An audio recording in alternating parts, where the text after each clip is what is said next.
Dios ha reconciliado consigo al mundo por medio de Cristo y nos ha encomendado a nosotros el mensaje de la reconciliación. Aleluya, aleluya, aleluya.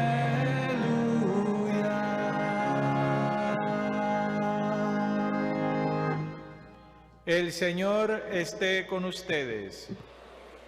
Lectura del Santo Evangelio según San Mateo.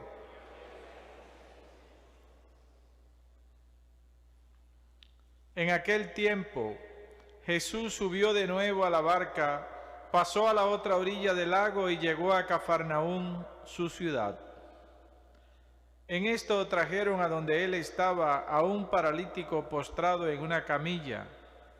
Viendo Jesús la fe de aquellos hombres, le dijo al paralítico: «Ten confianza, hijo, se te perdonan tus pecados». Al oír esto, algunos escribas pensaron: «Este hombre está blasfemando». Pero Jesús, conociendo sus pensamientos, les dijo: «¿Por qué piensan mal en sus corazones? ¿Qué es más fácil decir: se te perdonan tus pecados, o decir: levántate y anda? Pues para que sepan que el Hijo del Hombre tiene poder en la tierra para perdonar los pecados». Le dijo entonces al paralítico: «Levántate, toma tu camilla y vete a tu casa». Él se levantó y se fue a su casa. Al ver esto, la gente se llenó de temor y glorificó a Dios, que había dado tanto poder a los hombres. Palabra del Señor. Alabado sea Jesucristo por los siglos de los siglos. Amén.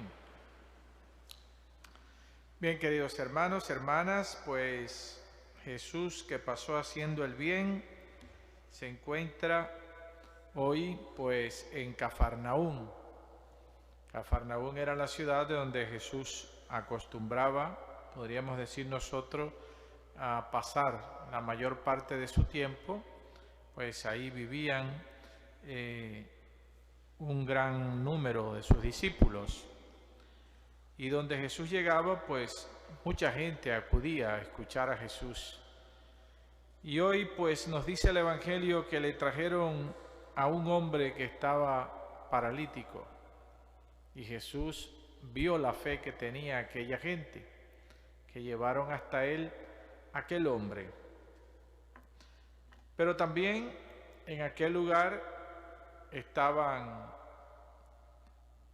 los fariseos, estaban algunos de los escribas, dice el Evangelio, y estos estaban siempre pendientes a todo lo que Jesús decía y hacía. Y Jesús pues aprovecha esta situación para dejar una enseñanza y actualizar al mismo tiempo también pues las enseñanzas en el pueblo de Israel. Jesús lo primero que hace con aquel hombre es darle el perdón por sus pecados. Tus pecados te son perdonados. Y esto pues trajo cierto revuelo dentro del grupo de los escribas, pues para ellos es biológico al pecado.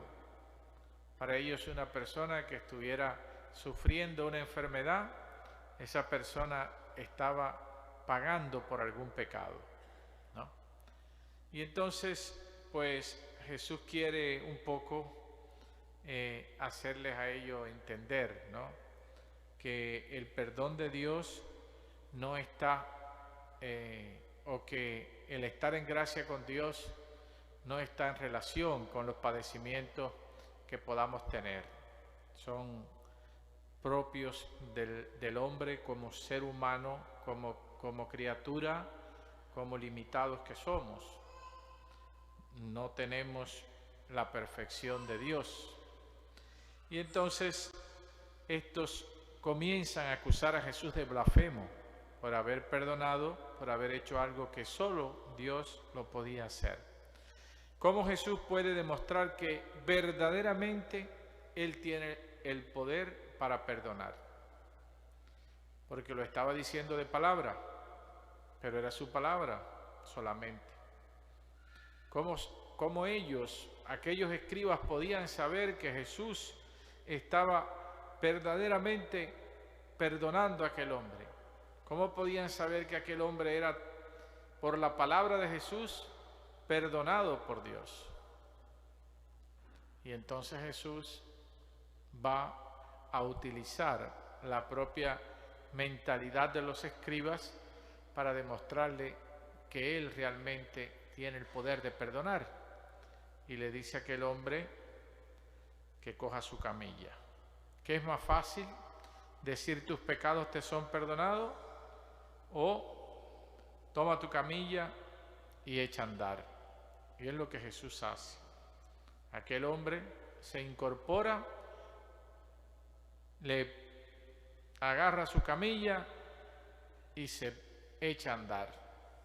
Entonces Jesús pues no solamente le demuestra a ellos que Él puede perdonar y sanar a aquel hombre, sino también de cierta manera está diciendo: yo soy Dios, yo vengo a perdonar al mundo, yo vengo para que el mundo se reconcilie con Dios, yo vengo a traer el perdón de parte de Dios a esta humanidad que le ha dado la espalda a Dios y se ha ido detrás del pecado, ¿no? Entonces, podríamos decir nosotros que la sanación de aquel hombre, pues, es precisamente producto de la liberación integral que Dios le ha dado. Aquel hombre es un hombre perdonado por Dios, por tanto, es una nueva criatura. Y el milagro que Jesús realiza, pues de la sanación de aquel hombre, va a pasar entonces a un segundo plano delante del milagro del perdón de Dios, porque a los fariseos no le preocupó ni les interesó que Jesús sanara a aquel hombre de aquel padecimiento, sino lo que los inquietó fue que Jesús fuera capaz de perdonar, que Jesús trajera el perdón de parte de Dios. Y es precisamente lo que el Señor hizo, traernos el perdón, y para eso murió en la cruz, para darnos a todos nosotros el perdón de Dios. Pues bien, queridos hermanos, hermanas, podremos decir entonces que los milagros son señales visibles que hablan de la acción redentora de Dios. Los milagros son la manera que Dios tiene de dar su testimonio para que nosotros podamos creer en Él.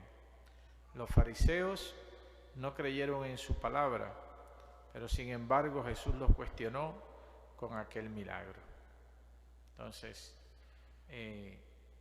vamos a pedirle al Señor que nos ayude a nosotros así creer en su palabra, así confiar en su palabra y a no depender nuestra fe de los milagros, sino de creer en el Señor que hace los milagros.